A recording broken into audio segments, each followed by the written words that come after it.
पहले तो हमें क्या है, सीपी बरार पे फोकस करना है, सेंट्रल प्रोविंस पे फोकस करना है। क्या ग्वालियर सेंट्रल प्रोविंस का हिस्सा था?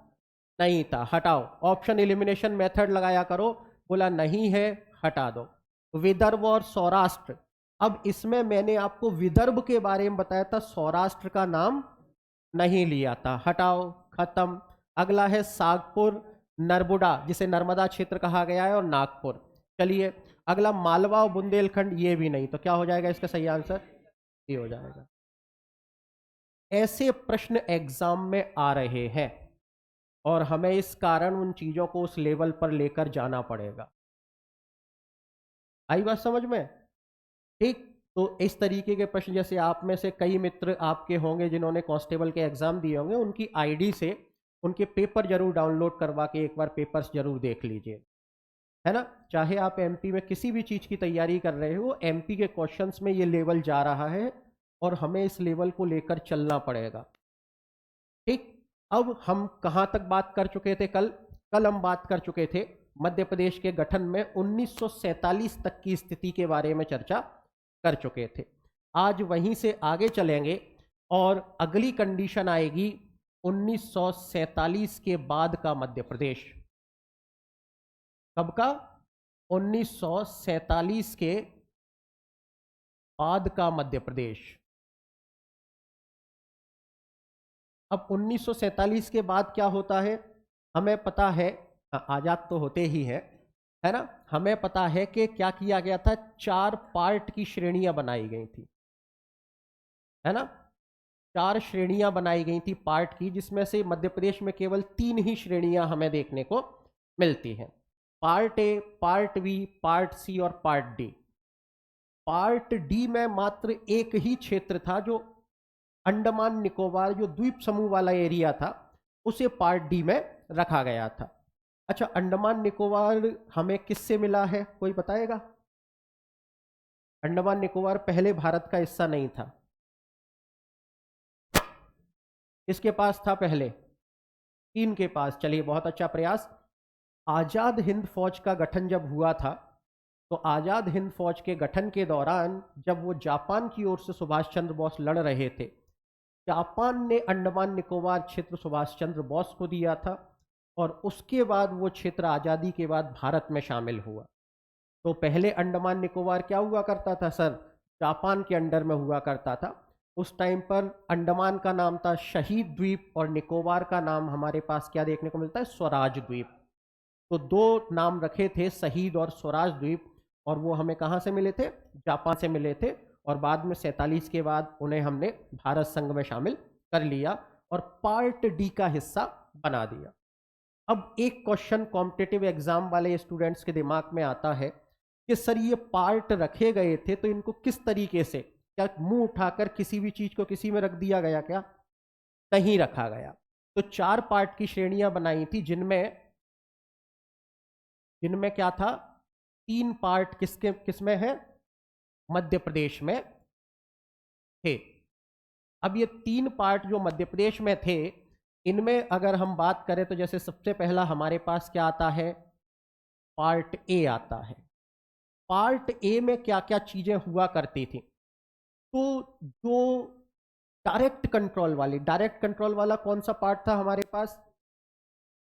मध्य प्रदेश का कौन सा हिस्सा डायरेक्ट कंट्रोल वाला था? गोंडवाना, जिसे क्या कहा गया था? सीपी बरार क्षेत्र कहा गया था। तो पार्ट ए में ऐसे ही जैसे मध्य प्रदेश में डायरेक्ट कंट्रोल वाला है, ऐसे ही राजस्थान में भी डायरेक्ट कंट्रोल की रियासतें थी, यूपी में भी कुछ रियासतें थी डायरेक्ट कंट्रोल की। तो पार्ट ए में क्या रखा गया? प्रत्यक्ष नियंत्रण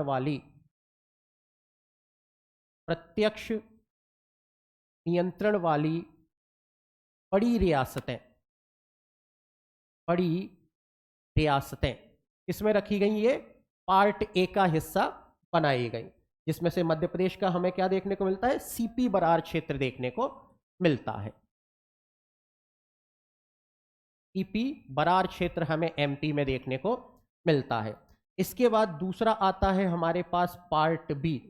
अब पार्ट बी में क्या रखा जाए? तो कुछ रियासतें थी जो बड़ी तो थी, लेकिन अंग्रेजों के डायरेक्ट कंट्रोल में नहीं थी, इनडायरेक्ट थी।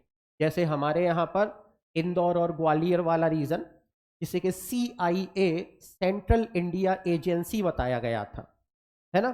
तो ऐसी ही बड़ी रियासतों को जो अप्रत्यक्ष नियंत्रण वाली थी, अप्रत्यक्ष नियंत्रण वाली बड़ी रियासतें किसमें रखी गई, पार्ट बी में रखी गई। और इसको अगर हम बात करें तो इसे हम किस नाम से जानते हैं सर, मध्य भारत के नाम से जानते हैं। मध्य भारत नाम दिया गया था इसे उस समय पर 1947 के बाद। ठीक, इसके बाद अगला आता है पार्ट सी। पार्ट सी में किसे रखा गया सर, ऐसी रियासतें जो कि इनडायरेक्ट कंट्रोल में थी लेकिन छोटी छोटी थी, तो अप्रत्यक्ष नियंत्रण वाली, अप्रत्यक्ष नियंत्रण वाली वाली छोटी रियासतें, छोटी रियासतें, और इसे किस में रखा गया था, पार्ट सी में रखा गया था। और इसका नाम क्या दिया था साहब हमने, विंध्य प्रदेश। ठीक, विंध्य प्रदेश नाम दिया था। तो इस तरीके से मध्य प्रदेश में क्या किया गया था, कुल 79 प्रिंसली स्टेट थी। कुल मिलाकर कितना था सर, कुल 79 रियासतों को मिलाया गया, और रियासतों को मिलाकर किसका गठन किया गया, मध्य प्रदेश का गठन किया गया। इस तरीके से एमपी का क्या हुआ है, हमारे पास फॉर्मेशन हुआ। अब एक बार हम लोकेशन देख लें कि कौन कौन सी रियासत कहां कहां पर हुआ करती थी, है ना। तो अगर हम बात करें तो ये वाला जो एरिया हमें पूरा देखने को मिलता है, एक मिनट,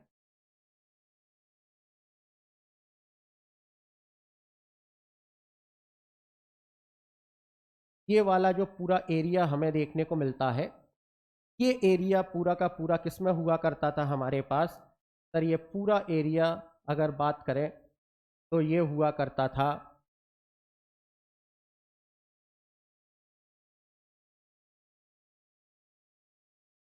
ईपी बरार का हिस्सा हुआ करता था। ये पूरा एरिया पार्ट ए, या जिसे हम कह सकते हैं क्या, ईपी बरार कह सकते। ठीक, अब ये पार्ट ए में यहां पर कौन सा क्षेत्र आ जाएगा सर, इस जगह पर हमारे पास आ जाएगा महाकौशल, महाकौशल। महाकौशल के अलावा अगर हम बात करें तो इस जगह पर क्या आ जाएगा, नर्मदा क्षेत्र। ठीक, यहां पर हमारे पास क्या हो जाएगा, गोंडवाना। गोंडवाना के अलावा अगर यहाँ पर अगर हम बात कर ले तो इस जगह पर हमारे पास क्या, छत्तीसगढ़। नीचे कौन सा क्षेत्र हो जाएगा, विदर्भ और नागपुर वाला क्षेत्र हमें देखने को मिल जाएगा। तो इस तरीके से इन क्षेत्रों को मिलाकर क्या बनाया गया साहब, ये पार्ट ए बनाया गया, और इसका नाम क्या रखा गया, ईपी बरार नाम रखा गया। ठीक, इस सीपी बरार में टोटल कितना बोला सर, 15 रियासतें थी। कितनी रियासतें थी, 15 रियासतें हमें इसमें देखने को मिलती हैं। इसके बाद अगर हम आगे बढ़े, आगे बढ़ने के दौरान अगला जो क्षेत्र हमें देखने को मिलता है कुछ इस तरीके से,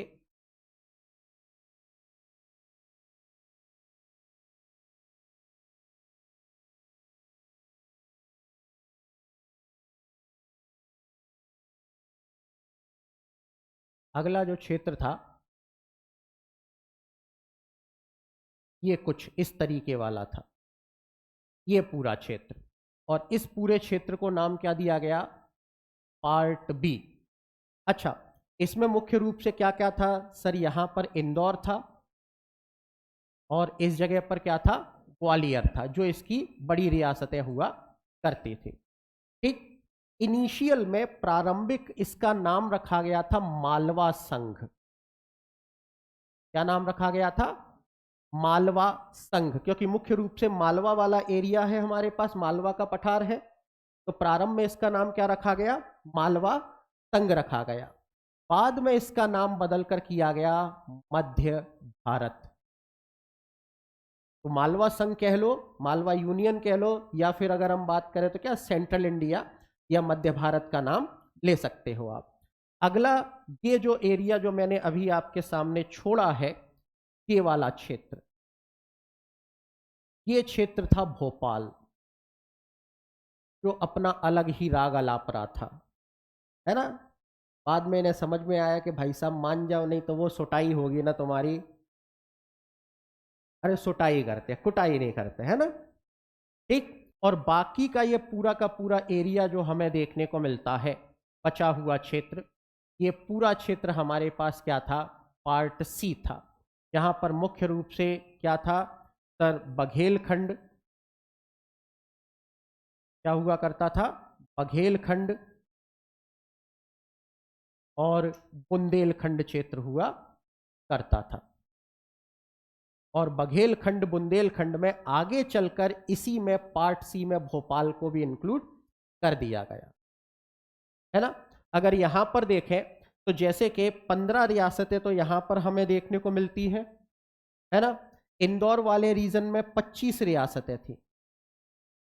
कितनी थी, 25 रियासतें थी। तो 15 और 25 कितने हो गए, 40। 79 में से 40 जाएंगे, कितने बचेंगे, 39 बचेंगे।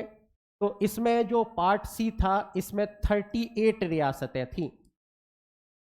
अब बचा सर एक, तो एक क्या था, एक रियासत भोपाल थी। इस तरीके से हमारे पास टोटल रियासतें 79 मिलाकर किसका गठन किया गया, मध्य प्रदेश का गठन किया गया। हालांकि इसमें से कुछ रियासतें ऐसी थीं जो कि हमने किसे दे दी, बाद में चलकर महाराष्ट्र को दे दी।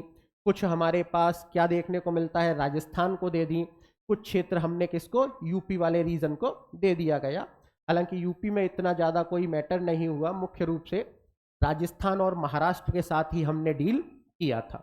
तो ये पूरा का पूरा इस तरीके से क्षेत्र हमें देखने को मिलते हैं। इसके समय पर, गठन के समय, यानी 1947 के बाद की कंडीशंस में। ठीक। अब 1947 के बाद की कंडीशन में जैसे ही हम आगे चलें, तो आगे चलने के दौरान सबसे पहली बात करते हैं हम किसकी, पार्ट ए की। इसके बारे में चर्चा करें, पार्ट ए के बारे में चर्चा करें। पार्ट ए, पार्ट ए में कुल रियासतें कितनी है भाई साहब, 15 रियासतें हैं। अब बोलोगे कि सर इतना बड़ा हिस्सा हो, केवल 15 रियासतें, तो मैंने कहा था पार्ट ए में बड़ी रियासतों को रखा गया था, जिनका एरिया बड़ा हुआ करता था, है ना। तो पार्ट ए में टोटल रियासतें कितनी थी साहब, 15 रियासतें हमें पार्ट ए का हिस्सा देखने को मिलती हैं। अब अगला क्वेश्चन आता है कि इसका गठन कब हुआ था, फॉर्मेशन कब किया गया था, है ना। तो 1948 में गठन कब हुआ था सर इसका, 1 जनवरी 1948 को इसका क्या किया गया था, गठन किया गया था। अब ये गवर्नरी क्षेत्र हुआ करता था, गवर्नर वाला एरिया था। गवर्नरी क्षेत्र होने के दौरान यहां पर सारा का सारा एडमिनिस्ट्रेटिव सिस्टम पहले से डेवलप था, है ना। तो इसके कारण जैसे ही यहां पर सारा का सारा प्रशासनिक तंत्र विकसित था, तो बाकायदा यहां पर एक गवर्नर को अपॉइंट किया गया और एक मुख्यमंत्री की नियुक्ति की गई। तो इसके पहले गवर्नर जो हमें देखने को मिलते हैं, यानी जिन्हें हम राज्यपाल कह सकते हैं, पहले राज्यपाल जो 1948 के बाद ही हमारे पास घोषित कर दिए गए थे, उनका नाम था इंजीनियर राघवेंद्र राव। क्या नाम था, इंजीनियर राघवेंद्र राव, छत्तीसगढ़ वाले एरिया के हुआ करते थे। और इसके अलावा पहले मुख्यमंत्री जो बने, इसके मुख्यमंत्री जो पहले बने, क्या नाम था, पंडित रविशंकर शुक्ल। वेरी गुड, है ना। तो पंडित रविशंकर शुक्ल हमारे पास क्या बने, इसके पहले मुख्यमंत्री बने। और पहले मुख्यमंत्री बनने के बाद 1956 में जब मध्य प्रदेश का गठन हुआ, उस समय पर भी हमारे पास पहले मुख्यमंत्री के रूप में किसे अपॉइंट किया गया था, पंडित रविशंकर शुक्ल को ही हमारे पास अपॉइंट किया गया था। क्लियर। अब बात आती है कि साहब जब यहाँ पर पूरा का पूरा क्षेत्र पहले से विकसित है, तो यहाँ पर संभाग और जिले भी रहे होंगे, है ना। तो इसमें कुल 5 संभाग थे और 22 जिले हुआ करते थे। तो संभाग कितने थे?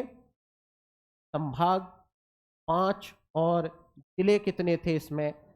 22 जिले हुआ करते थे। वर्तमान में मध्य प्रदेश में कितने संभाग हैं? 10 है कि 11 हो गए हैं? अच्छा, बड़ा नहीं है अभी? अच्छा चलो ठीक है, तो जनसंख्या की माननी पड़ती है, तो 10 ही संभाग है ना? जिले कितने हैं? 55 है। अच्छा, तो अभी हाल फिलहाल में कौन सा बना है? हाँ, मैयर बना है। किससे बना है? सतना से अलग हुआ है ना? चलिए, अब बात आती है कि साहब काम कहां पर किया जाएगा, राजधानी कहां पर बनाई जाएगी? तो इसकी कैपिटल कहां पर बनाएगी? जो इसका हेडक्वार्टर पहले से हुआ करता था, है ना? तो इसका हेडक्वार्टर कहां पर था? नागपुर में इसका हेडक्वार्टर हुआ करता था। तो वहीं पर हमारे पास इसकी क्या कर दी गई साहब? राजधानी को स्थापित कर दिया गया। पर इसमें एक पेच और फंसा हुआ। बोला क्या फंसा हुआ है? कि सर ये जो 15 रियासतें हैं ना, इन 15 रियासतों के में से जब बाद में 56 के समय मध्य प्रदेश बनाया गया, तो जैसे अकोला, अमरावती, बुल्ढाना, है ना, ये क्षेत्र हमने किसे दे दिए साहब? महाराष्ट्र को दे दिए, है ना? जसपुर, कोरिया, बलरामपुर, बलौदा बाजार इत्यादि। या फिर अगर हम बात करें तो बस्तर वाला क्षेत्र आज कहाँ पर है? छत्तीसगढ़ में देखने को मिलता है ना? महाकौशल वाला हिस्सा भी कुछ मात्रा में छत्तीसगढ़ में, कुछ मात्रा में मध्य प्रदेश में देखने को मिलता है। गोंडवाना वाले हिस्से को 3 पार्ट हो गए हैं आज वर्तमान में। जो गोंडों की राजधानी या शासक हुआ करते थे, तो गोंडवाना के भी 3 हिस्से हो गए हैं सर। कुछ महाराष्ट्र को चला गया है, कुछ छत्तीसगढ़ को चला गया है और कुछ मध्य प्रदेश में बचा हुआ है। तो एक प्रश्न बड़ा ही ढूंढ कर, है ना, सिंधु घाटी की सभ्यता की खुदाई के दौरान हमारे एग्जामिनर ने खोज कर निकाला और पूछता है कि आज वर्तमान में ऐसी कौन सी पार्ट ए की रियासत है जो पूर्ण रूप से मध्य प्रदेश में शामिल है ना? क्योंकि 15 रियासतों में से 14 रियासतें टुकड़ों में डिवाइड हो गई थी। कुछ महाराष्ट्र के पास चली गई, कुछ छत्तीसगढ़ के पास चली गई और कुछ इन तीनों स्टेट्स में आपस में बांट दी गई। तो एकमात्र रियासत हमारे पास थी हरदा। एक मिनट, हरदा नहीं, उसका नाम था मकड़ाई। मकड़ाई, तो मकड़ाई रियासत जो कि वर्तमान में हमारे पास कहां पर पड़ती है? वर्तमान में हरदा वाले रीजन में पड़ती है। ये पूर्ण रूप से मध्य प्रदेश में है। कहां है? पूर्ण रूप से मध्य प्रदेश में शामिल हमें देखने को मिलती है ना? हरदा वाली रियासत जो हमें देखने को मिलती है, मकड़ाई हुआ करता था उस टाइम पर, उसका नाम पूरी तरीके से किसमें है सर? आज वर्तमान मध्य प्रदेश में हमें देखने को मिलती है। क्लियर? यहां तक कोई समस्या? हाँ, पक्का? अब रियासतें हालांकि आपसे पूछी नहीं जाएंगी, लेकिन चरभंगा है, जसपुर है, बलरामपुर है, कोरिया है ना? ये हमारे पास है, बलौदा बाजार है, रायपुर वाला क्षेत्र है, दंतेवाड़ा वाला क्षेत्र है, दंडकारण्य क्षेत्र हमें देखने को मिलता है, सामरी पाट रियासत देखने को मिलती है। तो ऐसी रियासतें हमारे पास किसमें? इसमें हुआ करती थी। ठीक, दूसरे की अगर हम बात करें तो दूसरा हमारे पास क्या आता है? दूसरा आता है part B. Part B, part B को पहले किस नाम से जाना जाता था सर? इसे मालवा संघ नाम रखा गया, है ना? पहले इसे CIA, सेंट्रल इंडिया एजेंसी कहा गया, और बाद में 1947 के बाद इसका नाम क्या रखा गया था? मालवा संघ इसका नाम हमें देखने को मिलता है। अच्छा, यहां पर 2 रियासतें बहुत फेमस थी, या 2 रियासतें बहुत ज्यादा पावरफुल थी। एक था इंदौर और दूसरा क्या था? ग्वालियर। ठीक, इंदौर में कौन थे साहब? होलकर थे, और ग्वालियर में सिंधिया थे। ठीक, 1857 की क्रांति के समय पर सिंधिया ने खुलकर अंग्रेजों का साथ दिया था, है ना? जबकि होलकरों ने खुलकर नहीं दिया था। क्यों नहीं दिया था? हालांकि उस समय तो यही माना गया था कि होलकर भी अंग्रेजों के साथ है, लेकिन बाद में जब पता पड़ा, या बाद में जब चीजें ओपन हुई 1857 के बाद, तब पता पड़ा कि अंडरग्राउंड होकर या फिर इनडायरेक्ट ये क्रांतिकारियों का साथ दे रहे थे। अप्रत्यक्ष रूप से ये क्रांतिकारियों को क्या दे रहे थे? प्रोटेक्शन दे रहे थे। है ना, वही है ना, हाथी के दांत दिखाने वाले और खाने वाले कुछ और। तो बस वही दिखाने वाला तो ये था कि अंग्रेजों तुम संघर्ष करो, हम तुम्हारे साथ हैं, है ना, और पीछे से मुंह में राम बगल में छुरी वाली स्थिति थी। ठीक, तो वही कंडीशन इनके साथ थी कि खुलकर साथ ना देते हुए इनडायरेक्टली ये क्रांतिकारियों का भी साथ दे रहे थे। तो इस दौरान अंग्रेजों के सबसे विश्वास पात्र कौन हुए? ग्वालियर के सिंधिया हुए। और ग्वालियर के सिंधिया जब इतने ज्यादा विश्वास पात्र हो गए तो उसी दौरान ये देखने को मिला कि जब इस पार्ट का गठन किया गया तो मालवा संघ तो नाम रखा ही गया, इसके अलावा इसको एक और नाम रखा गया, संयुक्त राष्ट्र, संयुक्त राज्य होगा, राष्ट्र नहीं, संयुक्त राज्य ग्वालियर, इसका एक और नाम हमें देखने को मिलता है। एक तो मालवा संघ है इसका नाम, दूसरा क्या नाम है सर? संयुक्त राज्य ग्वालियर हमारे पास इसका नाम रखा गया। बाद में अगर हम बात करें तो 26 जनवरी 1950 क्या डेट आती है? 26 जनवरी 1950 को इसका नाम बदला और तब इसे क्या कहा गया? मध्य भारत कहा गया। तो मध्य भारत नाम कब पड़ा है इसका? 26 जनवरी 1950 को पड़ा है। तो 1947 से लेकर 1950 तक इस क्षेत्र का नाम क्या हुआ करता था? तो या तो मालवा संघ कह लो या फिर दूसरा नाम क्या है? संयुक्त राज्य ग्वालियर, है ना। मैंने हिंदी में इसीलिए लिख दिया कि इंग्लिश में उसमें था यूनाइटेड स्टेट ऑफ ग्वालियर, तो कई बार यूनाइटेड स्टेट ऑफ अमेरिका बोल जाते हैं जल्दी जल्दी में, है ना। तो यूनाइटेड स्टेट ऑफ ग्वालियर हमारे पास इसका नाम हुआ करता था। ठीक, गठन की बात करें कि सर इसका पार्ट बी का गठन कब हुआ था, तो गठन के लिए हमारे पास आता है 28 मई 1948 को क्या हुआ था साहब? इसका गठन हुआ था। तो 28 मई 1948 को इसका एस्टेब्लिशमेंट हुआ और उसके बाद 1950 में इसका नाम बदलकर क्या कर दिया गया साहब? संयुक्त राज्य मध्य प्रदेश, मतलब मध्य भारत इसका नाम रख दिया गया। अच्छा, अब इसमें एक चीज आती है कि इसका नाम बदला गया तो उस दौरान क्या किया गया था? तो CIA वाले रीजन में, सेंट्रल इंडिया एजेंसी वाले रीजन में हमने क्या पढ़ा था? ग्वालियर था, इंदौर था, और कौन कौन था? भोपाल, उज्जैन था, चलिए और कौन था? सागर, मुरैना, हाँ हाँ, बोल दो मुरैना था सर, है ना। बोल दो सर, मुरैना के पास वाला गांव का कनमट भी था, तिहोनिया भी था। हाँ, अरे याद करो, विंध्य प्रदेश और वो विंध्य प्रदेश के जो हिस्से थे, बघेलखंड और बुंदेलखंड, है ना। बुंदेलखंड और बघेलखंड भी किसमें? CIA का ही हिस्सा हुआ करते थे, है ना। और तब इसे क्या कहा गया था सर? हमारे पास CIA कहा गया था, इनडायरेक्ट कंट्रोल। बाद में जब 1947 हुआ तो 1947 में हमारे पास बुंदेलखंड और बघेलखंड को इससे अलग कर दिया गया और अलग करके मालवा संघ नाम रखा गया था, है ना। पर मालवा संघ नाम रखने के बाद भाई साहब जवाहरलाल नेहरू ने बोला कि यार ये लोकेलिटी को प्रमोट करता है, क्षेत्रीयता को बताता है, और क्षेत्रीयता को बताता है तो कहीं ऐसा ना हो कि इसी क्षेत्रीयता के कारण भारत फिर से टुकड़ा टुकड़ा ना हो जाए। तो फलस्वरूप इसको क्या है, भारत के बीचों बीच में था तो नाम रख दिया गया मध्य भारत। ठीक, उस टाइम पर इसमें कुल रियासतें कितनी थी? रियासतों की संख्या इसमें 25 हुआ करती थी।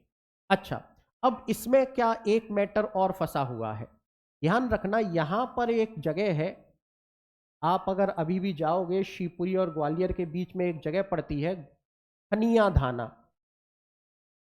पड़ती है? नहीं पड़ती? गए ही नहीं हो कभी, है ना। खनिया धाना रियासत, है ना। ये खनिया धाना रियासत पहले ग्वालियर में थी। पहले किस में थी? पहले ग्वालियर में थी, लेकिन बाद में इसे क्या कर दिया गया? बाद में इसे विंध्य प्रदेश में शामिल किया गया। तो ये प्रश्न भी बनता है कि ग्वालियर रियासत या ग्वालियर संघ की कौन सी रियासत को विंध्य प्रदेश को सौंपा गया था। तो कौन सी रियासत को सौंपा गया था? खनिया धाना को सौंपा गया था। जैसे कि हरदा या मकड़ाई रियासत आज पूर्ण रूप से मध्य प्रदेश में है, ऐसे ही ग्वालियर से छीनी खनिया धाना और बोला कि इसे विंध्य प्रदेश को दे दिया जाए। ठीक, अब इस जगह पर देखने को मिलता है कि ग्वालियर के सिंधिया पावरफुल थे। यहां पर गवर्नर क्षेत्र तो था नहीं, तो गवर्नर क्षेत्र नहीं था, राजाशाही थी, तो इसके कारण यहां पर क्या बनाए गए? राज प्रमुख बनाए गए। कौन बनाए गए? राज प्रमुख बनाए गए। और राज प्रमुख पावरफुल कौन थे? सिंधिया थे, तो पावरफुल को ही सबसे ऊंची पोस्ट मिलती है। और उस टाइम पर हमारे पास यहां पर थे जीवाजी राव सिंधिया। कौन? जीवाजी राव सिंधिया थे, जिन्हें क्या बनाया गया? राज प्रमुख बनाया गया। लेकिन अब बात आती है, जीवाजी राव सिंधिया को जब राज प्रमुख बना दिया गया तो होलकर टेढ़े हो गए। बोला ना, ऐसे थोड़ी काम चलता है, हम नहीं खेल रहे। हाँ, तुम ऐसे काम करोगे तो ऐसे तो हमारे तो कुछ अस्तित्व ही नहीं है।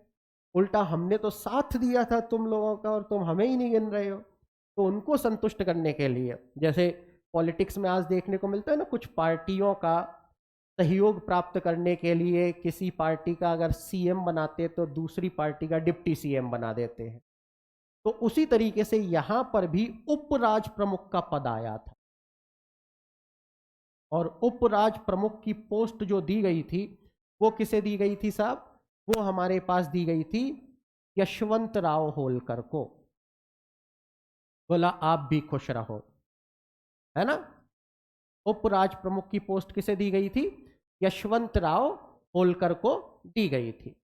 अब बात आती है कि यहां की कैपिटल्स क्या थी, राजधानियां क्या थी। तो राजधानियों की अगर हम बात करें तो यहां पर दो राजधानियां बनाई गई थी, एक समर में और दूसरी क्या बनाई गई थी? विंटर में।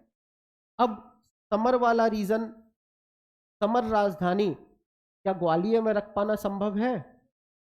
गर्मियों में भाई साहब हालत खराब हो जाएगी, हाँ, क्योंकि पथरीला इलाका है। तो इसके कारण जो समर कैपिटल थी वो कौन सी थी? इंदौर थी। और विंटर कैपिटल क्या बनाई गई साहब? ग्वालियर बनाई गई। ठीक, अब साल भर में राजधानियां रहेंगी, तो अब यहां पर बोला गया कि कब कब समर में कितने समय तक इंदौर को राजधानी रहना चाहिए। तो साल में 12 महीने रहते हैं, है ना। तो बोला कि बराबर बराबर डिवाइड कर लो, 6-6 महीने। लेकिन नहीं, बड़े भाई को ज्यादा मिलता है ना। तो इनसे बोला गया कि आप कितना रहोगे? 6.5 माह। और इंदौर को बनाया गया 5.5 माह के लिए कैपिटल। ठीक, तो 5.5 महीने इंदौर राजधानी थी और 6.5 महीने कौन सी हमें देखने को मिलती है साहब? ग्वालियर राजधानी देखने को मिलती है। ठीक, अब इसी के बाद 1950 में भारत संघ बना, रिपब्लिक इंडिया की स्थापना हुई, है ना। और रिपब्लिक इंडिया की स्थापना यानी भारत गणतंत्र के रूप में बना।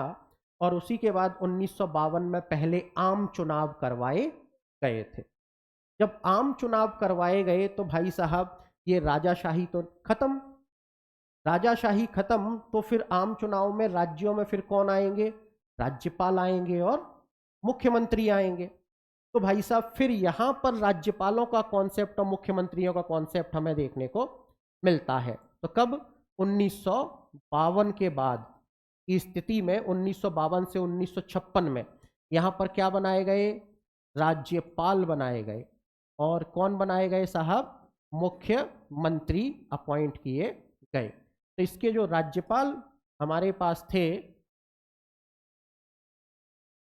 हाँ, इसके जो राज्यपाल हमारे पास बनाए गए थे वो बनाए गए थे लीलाधर जोशी। लीलाधर जोशी को इनके राज्यपाल बनाया गया। और मुख्यमंत्री जो बने थे वो कौन थे? तखतमल जैन। तखतमल जैन को इनका मुख्यमंत्री अपॉइंट किया गया था।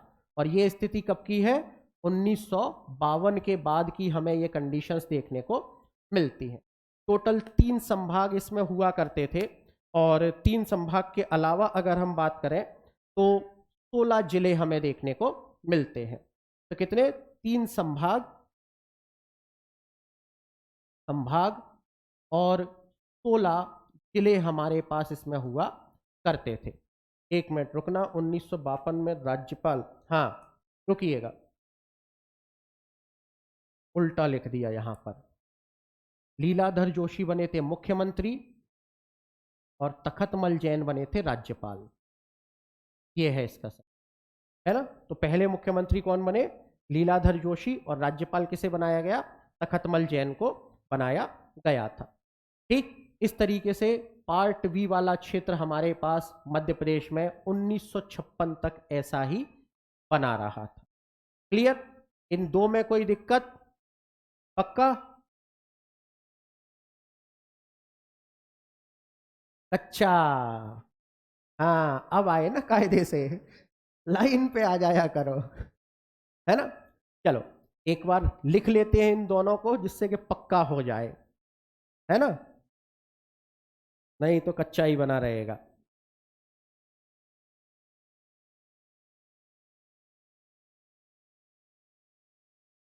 लिखना 1947 के बाद मध्य प्रदेश, हेडिंग डालना 1943 के बाद मध्य प्रदेश।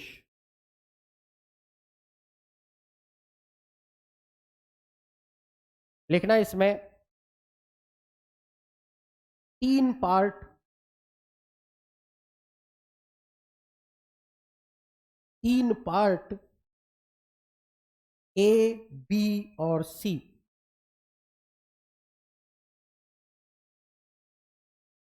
ए, बी और सी।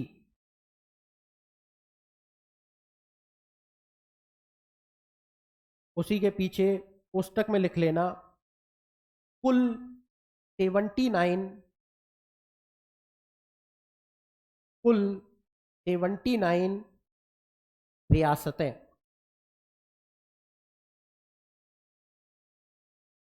79 रियासतें।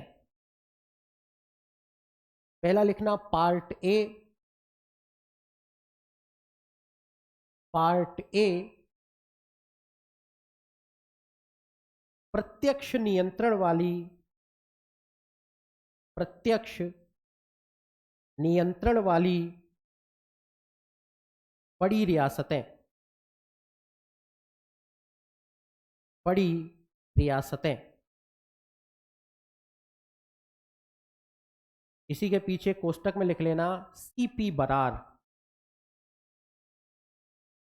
सीपी बरार।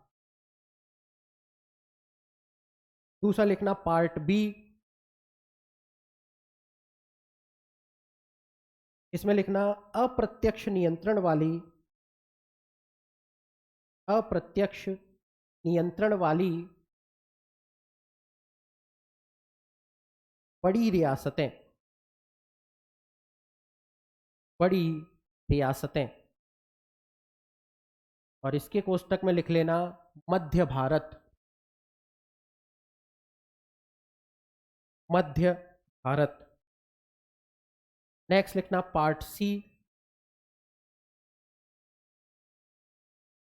अप्रत्यक्ष नियंत्रण वाली, नियंत्रण वाली छोटी रियासतें, छोटी रियासतें। और उसके पीछे कोष्टक में लिख लेना विंध्य प्रदेश, विंध्य प्रदेश। ठीक है ना? आगे बढ़ते हैं। पहला हेडिंग डालिएगा पार्ट ए,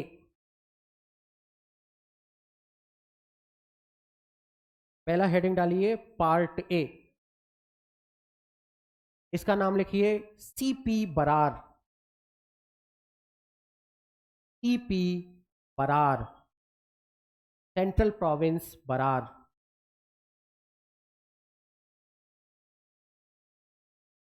सीपी बरार। नीचे लिखिएगा Berar, Berar comma Vidarbha, Vidarbha comma Mahakoshal, comma Nagpur, Berar comma Vidarbha comma Mahakoshal, comma Nagpur, comma Dandakaranya है। ऐसे देखते हो ये क्या आ गया, है ना।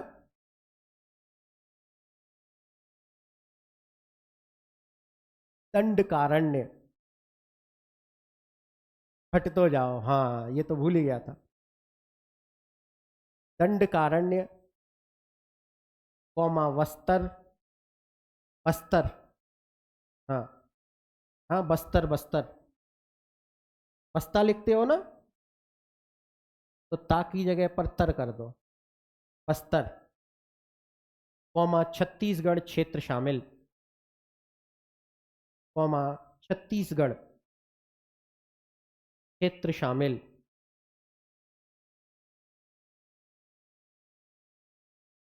है ना? जब प्रश्न में पूछा गया है कि 1861 में सीपी में कौन से क्षेत्र थे, तो आगे चलकर संभावना है कि 1947 से 1956 के बीच के सीपी के क्षेत्र पूछे जा सकते हैं, है ना। तो क्षेत्र शामिल। नेक्स्ट पॉइंट लिखिएगा गठन।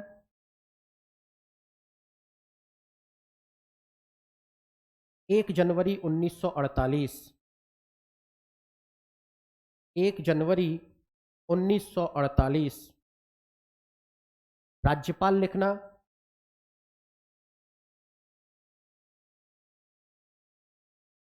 ई राघवेंद्र राव, इंजीनियर राघवेंद्र राव।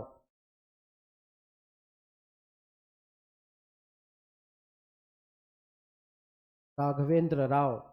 मुख्यमंत्री, मुख्यमंत्री में लिखना पंडित रविशंकर शुक्ल, पंडित रविशंकर शुक्ल। राजधानी लिख लेना नागपुर,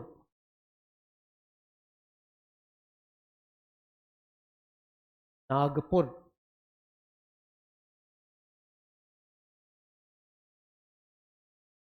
और 5 संभाग और 22 जिले, 5 संभाग व 22 जिले, 22 जिले। नीचे स्टार लगाकर लिखना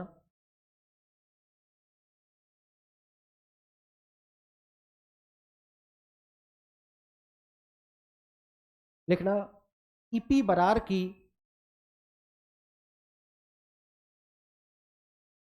ईपी बरार की मकड़ाई, मकड़ाई, मकड़ाई के कोष्टक में ब्रैकेट में लिख लेना हरदा, मकड़ाई एकमात्र ऐसी रियासत है, एकमात्र ऐसी रियासत है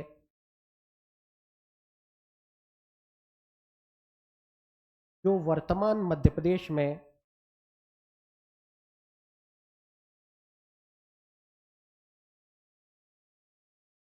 पूर्ण रूप से शामिल है, पूर्ण रूप से शामिल है।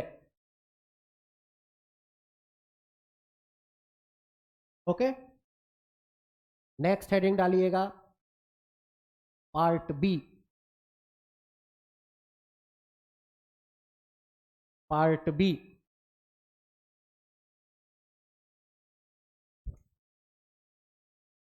पार्ट बी के आगे लिखिए मालवा संघ, मालवा संघ। या ऑब्लिक लगा के लिखिए संयुक्त राज्य ग्वालियर,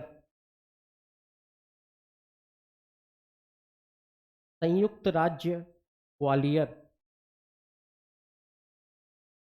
स्थापना लिखना इसकी 28 मई 1948,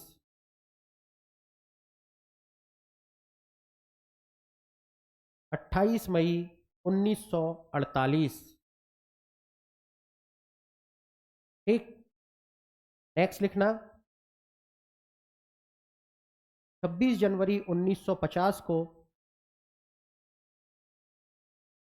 26 जनवरी 1950 को इसका नाम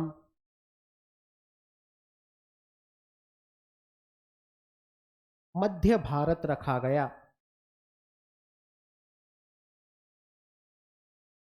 रखा गया, है ना। लिखना इसमें नेक्स्ट पॉइंट ग्वालियर, ग्वालियर, इंदौर, मालवा व निमाड़ क्षेत्र शामिल, निमाड़, निमाड़ क्षेत्र शामिल।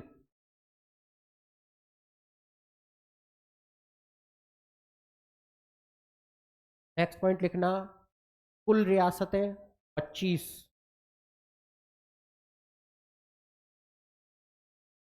कुल रियासतें 25।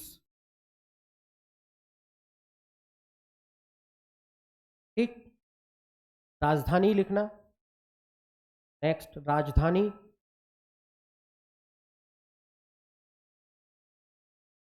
राजधानी के आगे ऐसे जैसे आपने यहां पर राजधानी लिखा है ना, तो राजधानी में इस तरीके से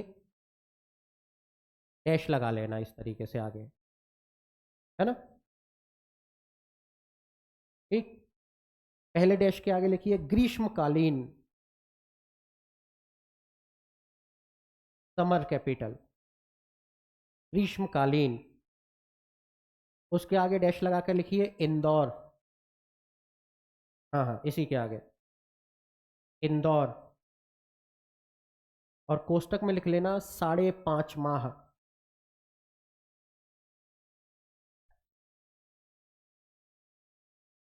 दूसरा लिखिए शीतकालीन, उसके आगे डैश लगाकर लिखिए ग्वालियर,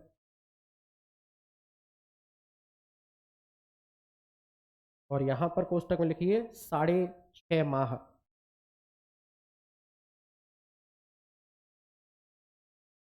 नेक्स्ट लिखिए राज प्रमुख,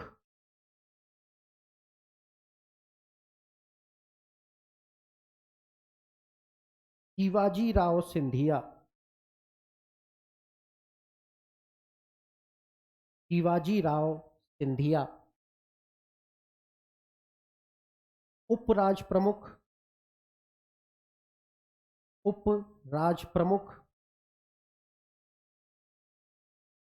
यशवंत राव होलकर, यशवंत राव होलकर।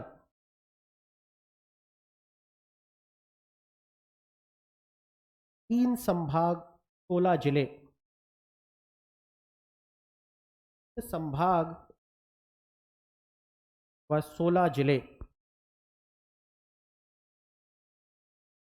नेक्स्ट 1952 के बाद, 1952 के बाद मुख्यमंत्री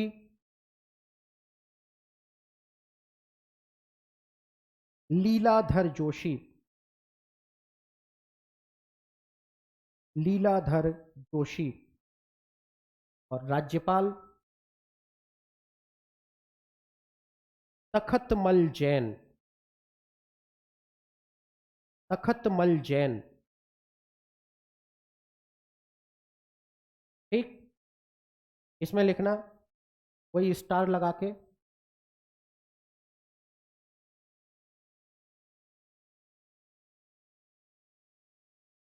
ग्वालियर रियासत की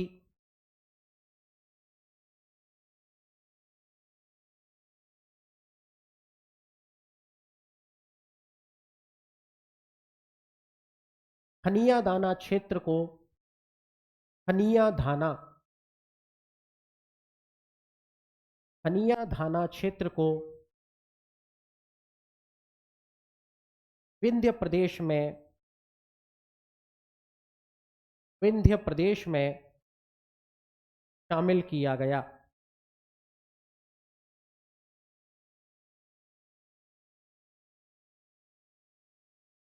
किया गया। क्लियर? चलिए, इसके बाद अगला हमारे पास क्या आता है साहब? नेक्स्ट आता है पार्ट सी। क्या नाम था इसका? विंध्य प्रदेश। अच्छा, मैंने आपको बताया कि नहीं बताया, कल आपकी सुबह 9 बजे से साइंस की क्लास रहेगी, मनीष सर लेंगे, है ना? तो जिसको भी साइंस की क्लास के लिए मनीष सर की अटेंड करनी हो, कल आपकी बाकी क्लासेस ऑफ रहेंगी और मनीष सर की क्लास रहेगी सुबह 9 बजे से। अब वो डिपेंड करता है कि 9 बजे से कब तक आप झेल पाते हो, है ना? चलिए, तो विंध्य प्रदेश में जो क्षेत्र हमारे पास हुआ करते थे वो कौन से थे? बुंदेलखंड, बघेलखंड। ये क्षेत्र किसमें थे? विंध्य प्रदेश में थे। लेकिन साथ साथ में इसी पार्ट सी का एक और हिस्सा बनाया गया। कौन सा? भोपाल। ठीक, तो पार्ट सी में क्या क्या था सर? बुंदेलखंड, बघेलखंड और भोपाल हमें देखने को मिलता है। ठीक, वीपी मेनन साहब का नाम सुना है? कौन थे? असिस्टेंट सेक्रेटरी थे, सचिव थे, है ना? तो इसका जो गठन हुआ था, गठन में मुख्य रूप से वीपी मेनन साहब का हाथ था। 12 मार्च 1948 को इसका क्या हुआ है? गठन हुआ है। और इस गठन में उद्घाटन किसने किया है? तो उद्घाटन किया है वीपी मेनन साहब ने। वीपी मेनन साहब का पूरा नाम क्या है?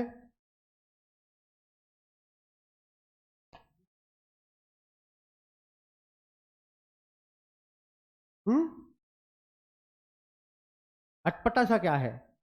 कितना बढ़िया है, वेलप्पा पेंगुनी मेनन। हाँ,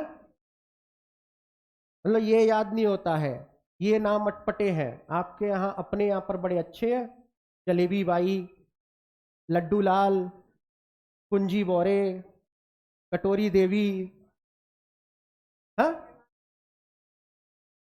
किसके नाम है? तुम पीछे जाकर देखना, अपनी पीढ़ियों में किसी ना किसी पूर्वज का नाम निकल ही आएगा, है ना? मैं ये नहीं कहता हूं कि आपके पूर्वज या मेरे पूर्वज, हम में से हर किसी के पूर्वजों का नाम इसी तरीके का निकलेगा। हाँ, जलेबी भाई कोई बुरा नाम थोड़ी है। हाँ, यानी ये प्रदर्शित करता है कि भारतीयों में खाने के प्रति कितना लगाव है। ठीक, चलिए, तो गठन हुआ कब? 12 मार्च 1948 को इसका गठन हुआ था। किसने किया था साहब? वीपी मेनन साहब ने इसका गठन किया था। अच्छा, कई बार उद्घाटन के दौरान जब हम गठन की बात करते हैं, वीपी मेनन साहब ने किया, कुछ जगह पर इसका उद्घाटन वीपी मेनन साहब के जरिए कराया जा रहा है, और कई जगह पर यह तथ्य हमें एक और निकल कर आता है कि संविधान सभा के एक व्यक्ति थे, एन.वी. गाड़गिल, उन्होंने इसका गठन उद्घाटन किया था। तो अगर आपको याद रखना है तो वीपी मेनन से याद रख लीजिएगा गठन को, और उद्घाटन से याद रख लीजिएगा किसको? एन.वी. गाड़गिल को याद रख लेना। ठीक, अब यहीं पर अगर हम बात करें तो दो रियासतें मुख्य हैं, एक बुंदेलखंड है और दूसरी बघेलखंड है। बात वही आएगी 1947 के बाद। तो पहले तो राजाशाही रहेगी, और राजाशाही में कौन बनाए जाएंगे? इसके राज प्रमुख बनाए जाएंगे। कौन बने? राज प्रमुख बने। और जैसे ही राज प्रमुख की बात आती है तो रीवा रियासत उस टाइम पर काफी ज्यादा प्रचलन में हुआ करती थी, शक्तिशाली मानी जाती थी। और रीवा रियासत के महाराज थे मार्तंड देव सिंह। कौन? मार्तंड देव सिंह, जो कि इसके क्या बनाए गए? राज प्रमुख हमें देखने को मिलते हैं। लेकिन भाई साहब पावरफुल थे तो इसका मतलब ये थोड़ी तक कुछ भी करोगे, हाँ? तो भाई साहब दूसरी साइड बुंदेलखंड, ये किसके महाराज थे? रीवा के थे। तो दूसरी साइड बुंदेलखंड भी बोले कि नहीं, ऐसे कैसे, नहीं हम शामिल नहीं हो रहे। बोला नहीं नहीं डटो, रुको जरा। तो मैं उपराज प्रमुख बनाया गया और उनका नाम था यादवेंद्र सिंह। यादवेंद्र सिंह ये कहां के? पन्ना रियासत के हुआ। पन्ना रियासत के बुंदेला महाराज थे यादवेंद्र सिंह, जिन्हें क्या बनाया गया? उपराज प्रमुख के रूप में अपॉइंट किया गया था। अब अगर हम बात करें तो साधारणतः किताबों में आपको इसकी एक ही राजधानी देखने को मिलती है कि रीवा इसकी राजधानी बनाई गई। लेकिन अगर हम थोड़ा और डिटेल में जाएं, अंदर से जानकारी लेने की कोशिश करें, तो इसकी भी दो राजधानियां बनाई गई थी। इसकी भी जो राजधानियां बनाई गई थी वो दो राजधानियां बनाई गई थी। कौन कौन सी दो राजधानियां थी? एक तो भाई साहब रीवा को ही बना दिया गया है ना, और दूसरा एक और राजधानी बनाई गई थी नौगांव, है ना। नौगांव, नौगांव कहां पर पड़ता है? छतरपुर में हमें देखने को मिलता है। तो इसकी दो कैपिटल थी, यानी सबको सेटिस्फाइड करना है भाई साहब, किसी को भी नाराज नहीं करना है ना। नहीं तो फिर वही होता है कि बिल्ली खाएगी नहीं तो फैलाएगी जरूर, तो पता पड़े कि रायता फैला देते, सर्दी का टाइम वैसे ही है ना। तो क्या किया गया? रीवा बनाया गया और नौगांव, दो राजधानियां हमारे पास बनाई गई। साथ साथ में जब राजप्रमुख बनाए गए तो यहां पर एक व्यक्ति बहुत ज्यादा फेमस थे, अवधेश प्रताप सिंह, जिनके नाम से अवधेश प्रताप यूनिवर्सिटी भी हमें देखने को मिलती है। तो उस दौरान यहां पर प्रयास किया गया कि किसी ना किसी तरीके से एक विधानसभा की भी स्थापना हो जाए, और उसके 1948 में ही इसके मुख्यमंत्री बना दिए गए अवधेश प्रताप सिंह। अवधेश प्रताप सिंह। कई, अभी मैंने नाम सुना, कई स्टूडेंट बोल रहे थे कि सर शंभुनाथ शुक्ल को बनाया गया।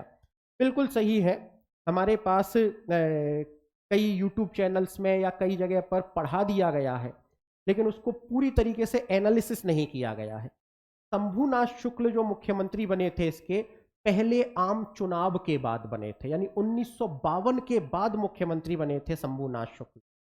नहीं तो 1952 से पहले मुख्यमंत्री कौन थे? 1948 से लेकर 52 तक अवधेश प्रताप सिंह ही मुख्यमंत्री रहा करते थे। ठीक, तो अब यहां पर अगर हम बात करें तो भाई साहब जब बोल ही दिया है तो उसको भी लिख लें कि 1952 के बाद मुख्यमंत्री, तो 1952 के बाद मुख्यमंत्री कौन बनाए गए? शंभुनाथ शुक्ला, है ना। कई जगह पे केवल शुक्ल मिलता है और कई जगह पर हमें इनका शुक्ला नाम भी देखने को मिलता है। इंग्लिश में तो दोनों एक ही लगते हैं, है ना, क्योंकि गुप्त लिखो इंग्लिश में गुप्ता, है ना। बिंबिसार बोलो तो इंग्लिश में आता है बिंबिसारा, राम को रामा, है ना। तो पता नहीं कब जेंडर चेंज कर दे हमारे पास। क्लियर? तो क्या था सर इसके 1952 के बाद मुख्यमंत्री कौन थे? शंभुनाथ शुक्ल हमारे पास मुख्यमंत्री बनाए गए थे। अच्छा, इसमें विधानसभा की स्थापना हुई और 60 सदस्यीय विधानसभा रही थी। क्या विधानसभा बनाई गई थी? विधानसभा, और विधानसभा में कितने सदस्य थे? 60 सदस्य हमें देखने को मिलते हैं। अब विधानसभा होती है तो विधानसभा में अध्यक्ष होता है कि नहीं होता है? बिना अध्यक्ष के विधानसभा चल पाएगी क्या? नहीं। तो इसके जो विधानसभा स्पीकर कहते हैं हम, विधानसभा के स्पीकर बनाए गए थे श्री शिवानंद। किसे बनाया गया था? श्री शिवानंद को इसके स्पीकर हमारे पास घोषित किया गया था। अच्छा, रियासतों की बात कर ले तो रियासतें कितनी थी? 15। हाँ, यहाँ पर हमारे पास कितनी 38 रियासतें देखने को मिलती हैं, प्लस एक भोपाल। भोपाल को हमेशा अलग लिखता हुआ जा रहा हूं, है ना, क्योंकि भोपाल की कहानी थोड़ी सी अलग है। आपने रामचरितमानस पढ़ी होगी, नहीं पढ़ी? पढ़ लो बेटा, पढ़ लो। पढ़ने में ऐसी शर्माना नहीं है, अपने घर की बात है रामचरितमानस तो, है ना। तो भोपाल को इसीलिए कि रामचरितमानस में एक कथन आता है, जब श्री राम जी समुद्र के सामने विनय करते हैं और वो नहीं मानता है, तब राम को क्रोध आता है और बोलते हैं कि विनय न मानत जल जड़ गए 3 दिन बीत, बोले राम सकोप तब भय बिन होए न प्रीत। तो ऐसे ही भाई साहब भोपाल के सामने बहुत टाइम से विनय कर रहे थे कि ट्राई टू अंडरस्टैंड ब्रो, है ना। हमीदुल्लाह साहब कह रहे थे आई कॉन्ट अंडरस्टैंड एनीथिंग। तो इस तरीके से बार बार पर भोपाल के सामने विनय कर रहे थे, नहीं माने तो भाई साहब फिर शंकर दयाल शर्मा को लेकर आए, बोला कि निपटा दो, और उनके नेतृत्व में क्या कराया गया, प्रजामंडल आंदोलन चलवाया गया था। ठीक, यहां तक कोई समस्या नहीं? तो चलो इसको लिखते हैं और उसके बाद हम घर चलते हैं।